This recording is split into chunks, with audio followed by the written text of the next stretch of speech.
Subscribe now and press the bell icon. Never miss an update.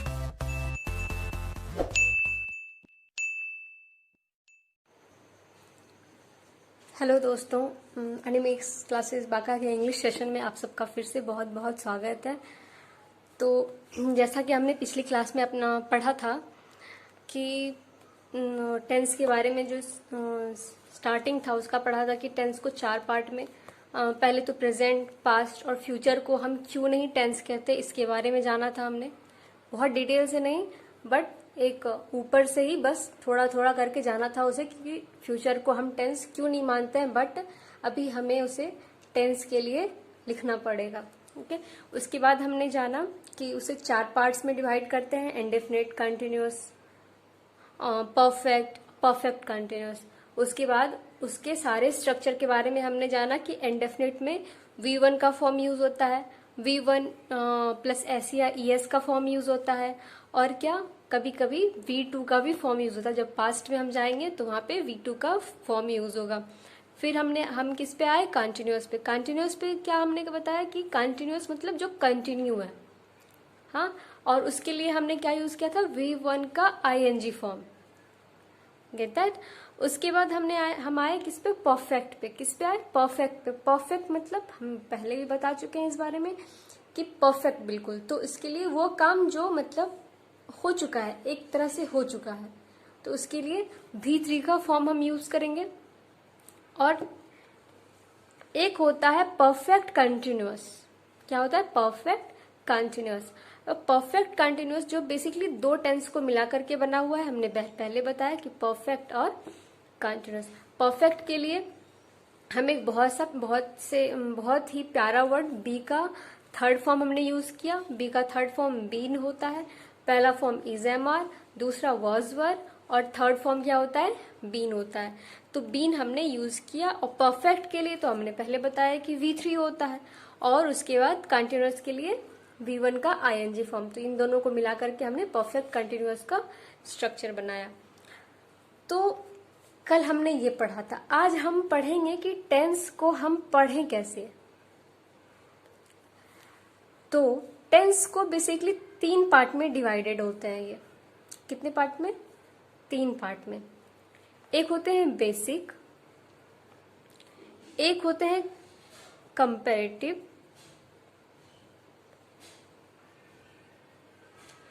Comparative analysis,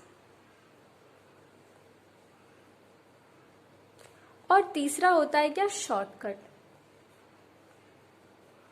shortcut level. तो हम इसमें जानेंगे कि हमें जो टेंस का बेसिक लेवल है उसमें, जैसे कि हमने अभी बताया आपको स्ट्रक्चर के बारे में, उस तरीके से धीरे धीरे देखो कई सारे लोग ये सोच रहे होंगे कि ये सब तो हम जानते ही हैं। तो भैया और बहन, ऐसे कई सारे लोग हैं जो नहीं जानते हैं। ये भी तो हो सकता है ना, जो अभी स्टार्ट ही किया है उन्होंने पढ़ना। तो हम ये शुरू से पढ़ाएंगे ताकि जो आपको जो है, हमेशा से कहा जाता है कि बेसिक से स्टार्ट करो, ताकि आपको वो चीजें बिल्कुल जड़ से पता हो। और जब वो जड़ मजबूत होगा तो ऑब्वियस सी बात है कि पौधा मजबूत होगा। पौधा मजबूत होगा तो उसके तने मजबूत होंगे, तने मजबूत होंगे, फिर बड़ा होकर के वो पेड़ बहुत ही मजबूत होगा। तो इसीलिए हमें बेसिक से पढ़ना पड़ेगा। ओके, कंपैरेटिव एनालिसिस वो हो जाते हैं जैसे कि हम शुरू से हमारे स्कूल में, चाहे आप हो, हमें हो, इंग्लिश को जो है ना वो हिंदी के तौर पे समझाया गया है। मतलब इंग्लिश को इंग्लिश के वे से समझाया ही नहीं गया। इंग्लिश को ऐसे जैसे बोल दिया, उसके बाद उसका मतलब समझा दिया गया, या फिर बोला गया कि इसको हिंदी के वे में पढ़ो। ऐसा नहीं, हमें इंग्लिश को इंग्लिश के लेवल से अगर हम पढ़ रहे होते तो शायद हमारा लेवल आज कुछ और होता। ओके, और उसके बाद ये इसमें होता है यही, जो हमें स्कूल में जिस तरीके से पढ़ाया गया है कि इंग्लिश को हिंदी के तरीके से बता दिया जाता है, या फिर हम ग्रामर ही पढ़ते हैं तो ग्रामर में आधा से अधिक जो लिखा होता है क्या होता है, हिंदी में लिखा होता है। तो बच्चे कैसे समझेंगे इनको। चलो जब हम हिंदी ही पढ़ना है हमें, तो हम हिंदी व्याकरण क्यों नहीं पढ़ लें, इंग्लिश ग्रामर क्यों पढ़ रहे हैं हम, है ना। तो ये चीज कंपैरेटिव एनालिसिस में आ जाते हैं। और शॉर्टकट लेवल वो हो जाते हैं जहां 2 या 2 से अधिक सेंटेंस हो, ओके, जहां 2 या 2 से अधिक सेंटेंस हो और एक के वजह से दूसरे का टेंस बदल जाता है। समझ गए? जैसे कि एक सेंटेंस है, उसमें एक ही सेंटेंस है और उसमें दो दिया हुआ है, दो से अधिक सेंटेंस दिया हुआ है और एक की वजह से दूसरे का टेंस बदल जाता है। हम इसको आगे बताएंगे। जैसे कोई एक सेंटेंस होता है विल और विल, तो उसमें हमेशा पहले सेंटेंस के थ्रू दूसरे सेंटेंस का टेंस बदल जाता है। समझ गए? हाँ, तो ये हो गया एक बेसिक, ये हो गया कंपैरेटिव और ये हो गया शॉर्टकट लेवल। ठीक है, तो देखो जैसे कि हमने कहा था कि वर्ब जो है, वर्ब क्या है? वर्ब है एक्शन वर्ड, यही कहा था। तो इसमें देखो हमने क्या कहा कि वर्ड मतलब वर्ब क्या है? एक्शन वर्ड है ना। चलो अभी अपने डिक्शनरी जो है, मतलब अभी नहीं, अभी मत निकाल लेना, डिक्शनरी निकाल के कभी देख लेना कि वर्ब का डेफिनेशन क्या होता है। आपको पता चल जाएगा कि वर्ब का डेफिनेशन क्या होता है। वर्ब जो है वर्ड से बड़ा कुछ नहीं है ना, वर्ड के अलावा कुछ नहीं है। वर्ब एक वर्ड है, इनफैक्ट जो भी चीज आप देख रहे हैं वो एक वर्ड है। ओके, तो जैसे वर्ब के लिए हम इसी वर्ब के लिए और भी कई सारे वर्ड का यूज करते हैं, जैसे कि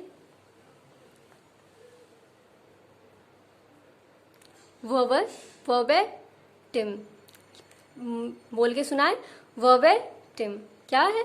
वर्बेटिम। दिक्कत आ रही है?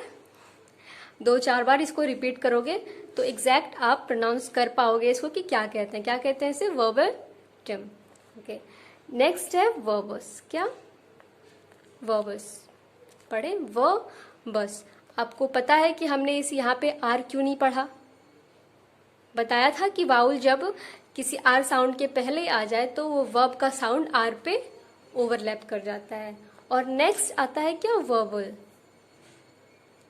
वर्बल, वर्बेटिम का मतलब होता है वर्ड फॉर वर्ड, मतलब किसी शब्द के लिए शब्द वर्बेटिम कहलाता है। हाँ, और वर्बस वो होते हैं जहां पे कि एक्सेस यूज करें, किसका? एक्सेस यूज ऑफ वर्ड्स, शब्दों का एक्सेस यूज, मतलब जितना जरूरी है उससे भी ज्यादा यूज क्या कहलाता है? वर्बस कहलाता है। आगे जाके पढ़ेंगे कि इसको सिंपल लैंग्वेज में क्या कहते हैं। ठीक है, और वर्बल वो हो जाता है जो वर्ड से रिलेटेड हो,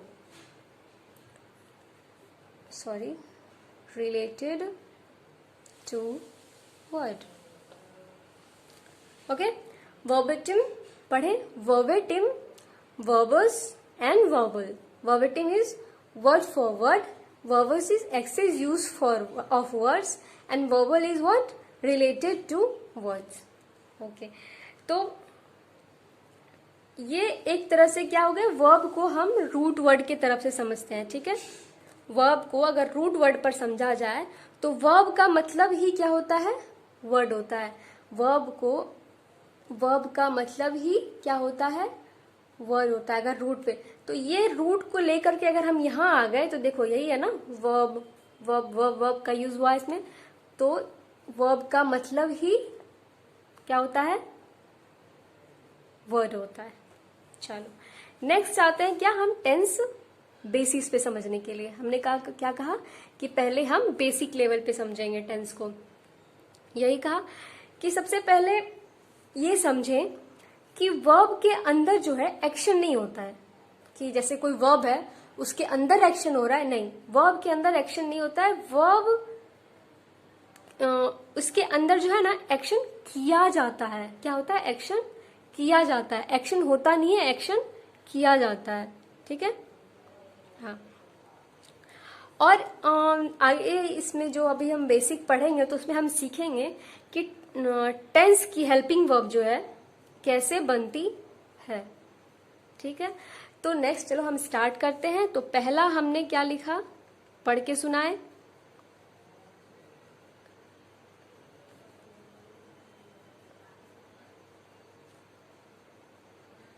पढ़ के सुनाए, क्या लिखा हमने?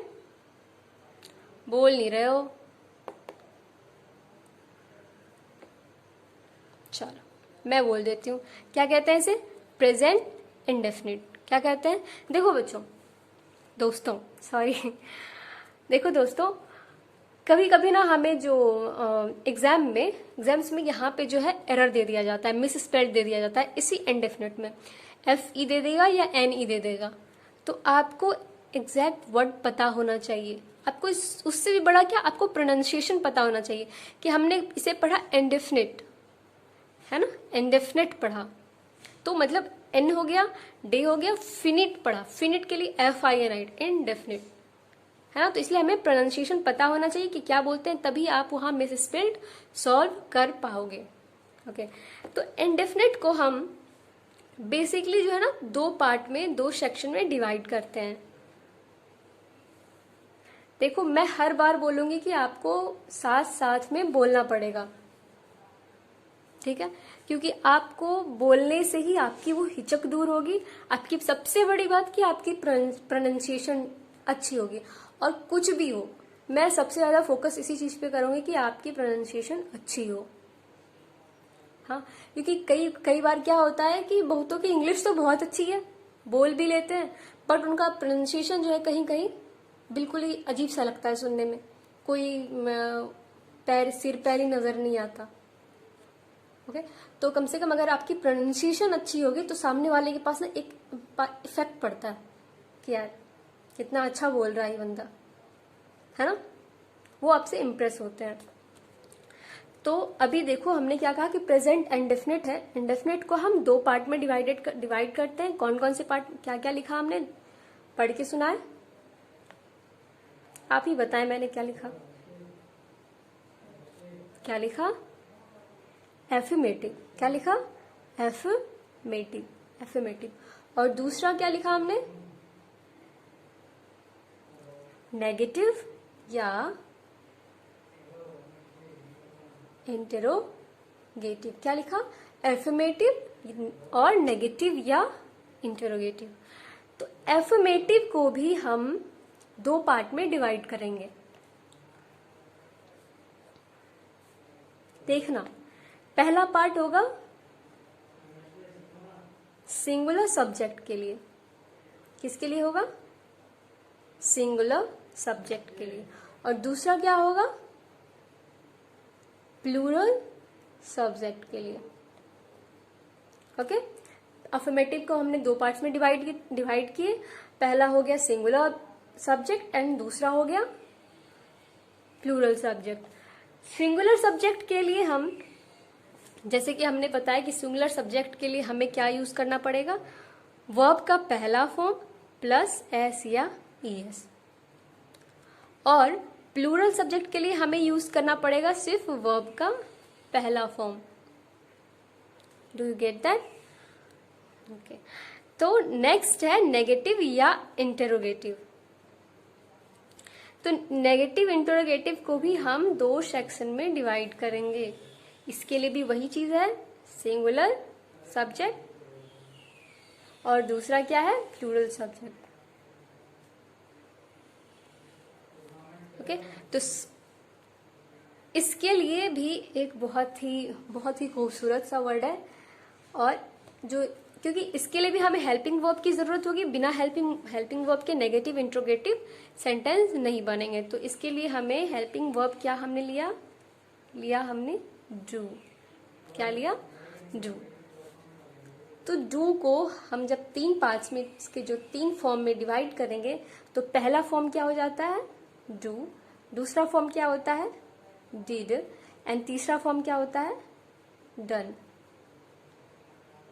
समझ में आ रही है, आप लोगों को दिखाई दे रहा है क्या होता है, डू, डिड एंड डन। तो इसका हमने अभी कहा कि पहला फॉर्म लेना है हमें, क्या लेना है, पहला फॉर्म हमने लिया डू, और क्या लगाया उसके बाद, एस या ईएस। ओके, और प्लूरल के लिए हमने क्या यूज किया, यही डू को हम यहाँ ले आएंगे, और क्योंकि हमें इसमें V1 चाहिए तो सिर्फ हम यहाँ पे V1 लगा देंगे।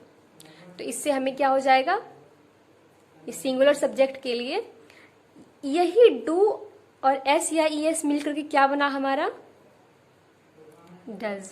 अब समझ में आया आपको, ये टूटा हुआ था, इन्हें जोड़ दिया, डू और एस या ई एस मिलके क्या बन गया, डज, और ये do plus V1।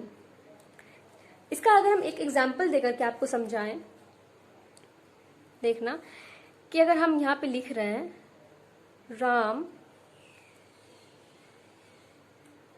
Eat a mango, हमने ये लिखा, तो आप इसे क्या फील करोगे, क्या फील लिखोगे अगर हम यहाँ एफर्मेटिव में बनाए तो? बताओ मुझे, कमेंट सेक्शन में बिल्कुल बताना क्या भरोगे यहाँ पे। तो क्या लिखा हमने यहाँ पे, Ram blank each a mango. Affirmative में बनाना है, अफर्मेटिव में क्या होता है, सिंगुलर, ये क्या है, एक नाम है तो सिंगुलर है, तो इसके लिए हम क्या करेंगे, वर्ब का पहला फॉर्म और एस या ई एस, मतलब EATS, क्या लिखेंगे, राम ईट्स, यहाँ लिखते हैं राम ईट्स अ मैंगो, ठीक है, ये लिखा। अगर हम इसी को प्लूरल फॉर्म पे लिखें, ठीक है, प्लूरल फॉर्म पे, तो सिर्फ राम तो कोई एक ही होगा उस जगह पे। प्लूरल फॉर्म पे अगर हम लिखें तो दे ईट अ मैंगो। अब यहां देखो, समझो कि राम ईट्स अ मैंगो, क्योंकि ये एफर्मेटिव में है और ये क्या है, एफर्मेटिव के सिंगुलर में है ये, और ये एफर्मेटिव के प्लूरल में है, समझ गए। तो यहाँ प्लूरल, क्योंकि यहाँ पे वर्ब जो है जो है ये वर्ब जो है ये प्लूरल में है, इसके लिए हमें यहाँ पे ईट का यूज करना पड़ा, वर्ब का सिर्फ पहला फॉर्म यूज करना पड़ा, इसके साथ ना ही कोई एस होगा ना ही कोई ES होगा, ठीक है।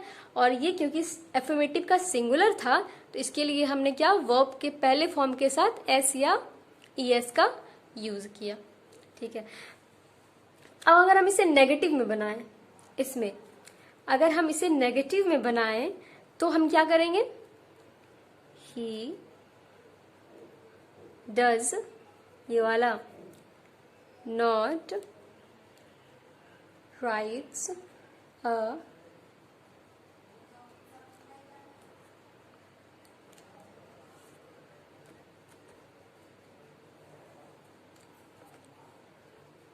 Ram does not Yeats a mango.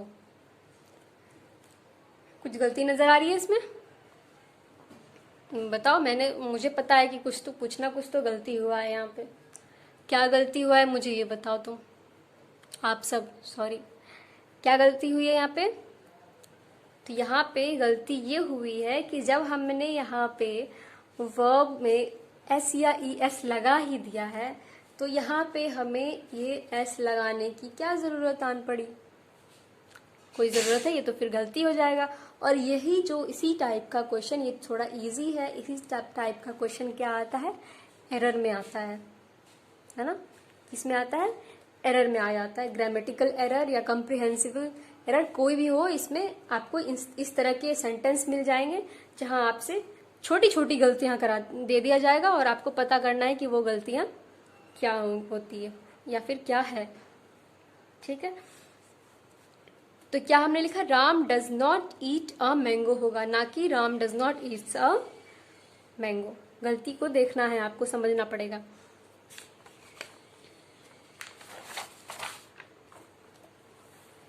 इसी पर हम समझेंगे क्लोज एंडेड को। क्लोज एंडेड के बारे में मुझे बताओ। मैंने पिछले क्लास में मैंने कहा था कि मैं हर चीज को कहीं ना कहीं जोड़ूंगी, तो आपको ध्यान देना पड़ेगा सबसे पहली बात।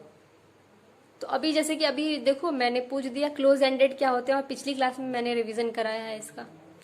तो क्लोज एंडेड क्या होता है मुझे बताओ कमेंट सेक्शन में, ठीक है। तो क्लोज एंडेड वो जिसका स्टार्ट हमें क्या करना है, हेल्पिंग वर्ब से करना है, ठीक है। जैसे क्या, do you write a letter, does Ram eats a mango, है ना। और इसका हमेशा जवाब किस में दिया जाता है, यस और नो में। Close ended, open ended. Close ended वो जिसमें हमें यस और नो में आंसर्स देने पड़े, और ओपन एंडेड वो जिसमें हमें उसे डिटेल से बताना पड़े। ठीक है, कि जैसे हमने पूछा कि does Ram eats a mango, या फिर does Ram eat a mango. ठीक है, तो आप क्या बोलोगे उसके बाद? अगर मैं पूछूंगी कि राम ने कौन सा आम खाया, तो आप उसके बारे में बताने लगोगे कि राम ने ये वाला आम खाया, हाफुस खाया, लंगड़ा खाया, ये सब के बारे में बताने लगोगे, है ना। तो क्लोज एंडेड पे अगर हम आते हैं तो लिखेंगे does Ram eat a mango. ठीक है, तो यहाँ पे भी देखो, क्योंकि अगर हम यहाँ पे एस और एस का फॉर्म लगा दिए हैं, तो इसलिए हम यहाँ पे एस नहीं लगा सकते। ठीक है, और एक तरह का क्वेश्चन आता है, तो देखो अगर हम व्हाट अगर लगा के कोई क्वेश्चन बनाए व्हाट लगा करके, तो ध्यान से देखना, ये क्वेश्चन जो है बहुत ही इंपॉर्टेंट क्वेश्चन है, तो बिल्कुल ध्यान से देखना। What does Ram eat a mango, ये क्वेश्चन देखना। क्या ये क्वेश्चन अजीब लग रहा है देख करके, या समझ के सुन के कुछ अजीब लग रहा है? What does Ram eat a mango, बोलो। सबसे पहले देखो कि ये जो है ये सवाल कर रहा है, इसी का तो जवाब है ना ये, व्हाट डज राम ईट।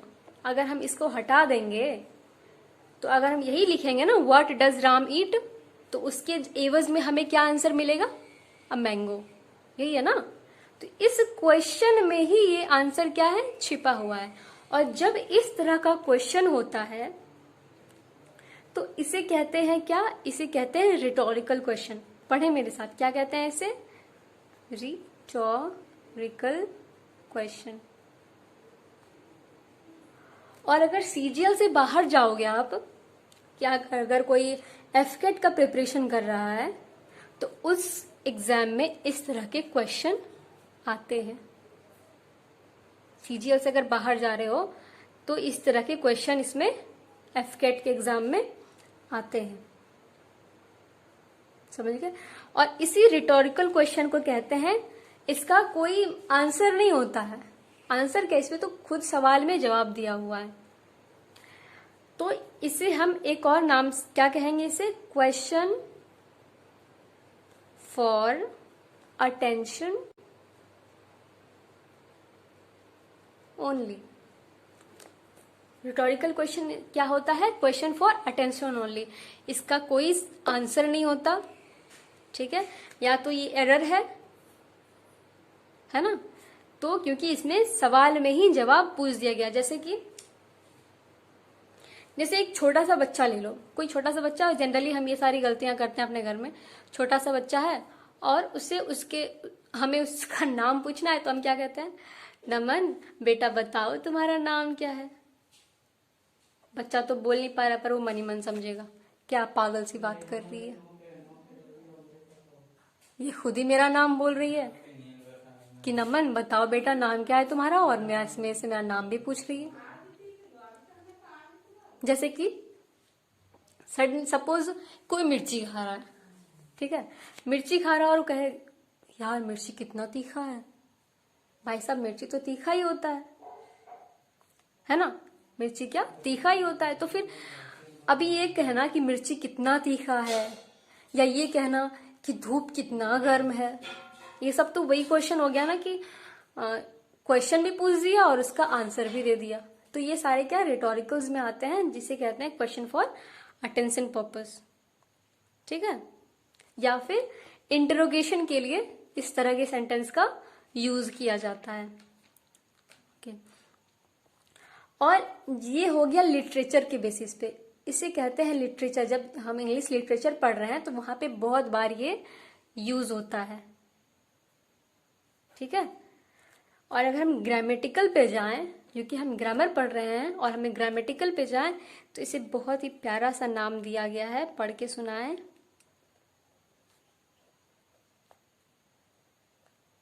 क्या लिखा हमने? सुपरफ्लॉस। क्या लिखा?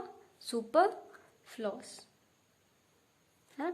तो सुपरफ्लॉस में जो ये सुपर है, इसका मतलब होता है beyond one's control, beyond one's control, मतलब किसी के कंट्रोल में नहीं होना, सुपर। और फ्लॉज वो होता है,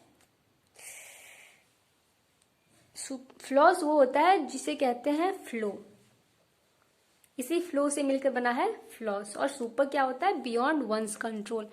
इसका सिनोनिम जो होता है, पीछे क्लास में हमने अभी कुछ देर पहले ही मैंने बताया था कि इसे बिल्कुल क्या कहा था, उस वर्डन था ना, 3 वर्बेटिम, वर्बस और वर्बल था।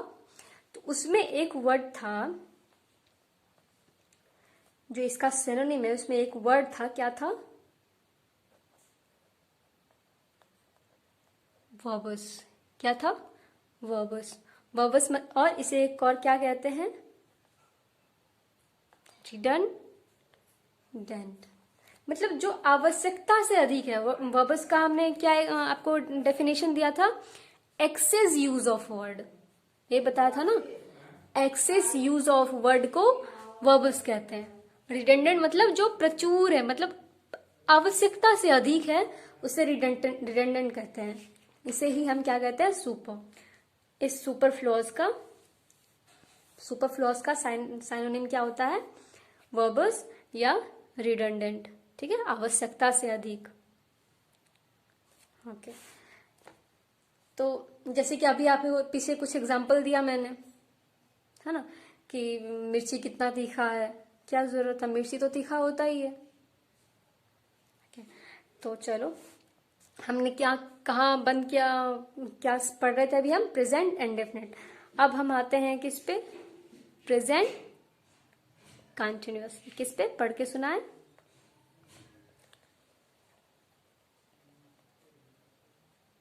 क्या लिखा हमने? Present continuous. तो प्रेजेंट कंटिन्यूअस के लिए हम फिर से एक वही जो खूबसूरत सा वर्ड है, वर्ब है, हेल्पिंग वर्ब। किसका यूज करें? किस हेल्पिंग वर्ब का? क्योंकि हमने बताया था कि टेंस में हमें हेल्पिंग वर्ब का कैसे हेल्पिंग वर्ब बनाना है, उसे यूज कैसे करना है, उसके बारे में बताएंगे। तो वी हेल्पिंग वर्ब है, इसका फर्स्ट फॉर्म क्या होता है, जरा बोले। बोल नहीं रहे हो आप सब। क्या होता है? इज, एम और आर होता है। दूसरा फॉर्म क्या होता है इसका? वॉज और वर होता है। और उसके बाद क्या होता है? बीन होता है। यही होता है ना। तो इज जो है हमेशा किसके लिए होता है? सिंगुलर के लिए यूज होता है। कोई भी सिंगुलर वर्ब है उसके लिए हम इज का यूज करते हैं। और एम हमेशा किसके लिए यूज होता है? एम हमेशा किसके लिए यूज होता है? आई के लिए। और आर होता है प्लूरल के लिए। प्लूरल सब्जेक्ट है, उसके लिए आर का यूज करते हैं, ठीक है। तो जब कंटिन्यू है तो उसमें हम इस वी के हेल्पिंग वर्ब का पहला फॉर्म इज, एम, आर, उसके साथ वर्ब का ING फॉर्म यूज करते हैं। समझ में आया? क्या करते हैं? सिंगुलर के लिए इज का, और आई के लिए एम का, और आर जो है प्लूरल के लिए, हाँ, और उसके साथ वर्ब का ING फॉर्म यूज करते हैं। तो आज के लिए दोस्तों सबसे बड़ी बात कि आपको पता है कि अभी पॉल्यूशन का कितना मैटर चल रहा है ना। और हम कम से कम बहुत ज्यादा तो नहीं, कम से कम एक पेड़ लगा करके उसका ख्याल रख सकते हैं। कोई बहुत बड़ी बात नहीं है। आप हमारे आसपास बहुत सारी जगह ऐसे बची हुई है, ऐसे पड़ी हुई है, ऐसे ही। हाँ, तो कम से कम एक पेड़ लगाएं हमारे एनवायरनमेंट के लिए, हमारे वातावरण का, पर्यावरण के लिए जहाँ हम रहते हैं। क्योंकि अभी कोरोना के बारे में पता है, इसी इन्वायरमेंट की देन है। तो हम इसे बचाएंगे तो ही ये हमें बचाएगा, नहीं तो आगे भी ऐसा ही होगा। तो इसलिए सेफ, हमें खुद को सेफ करने के लिए आपको पेड़ लगाएं आप, ठीक है। तब तक के लिए बाय बाय, अपना ख्याल रखें, घर में रहें और खूब पढ़ें। धन्यवाद।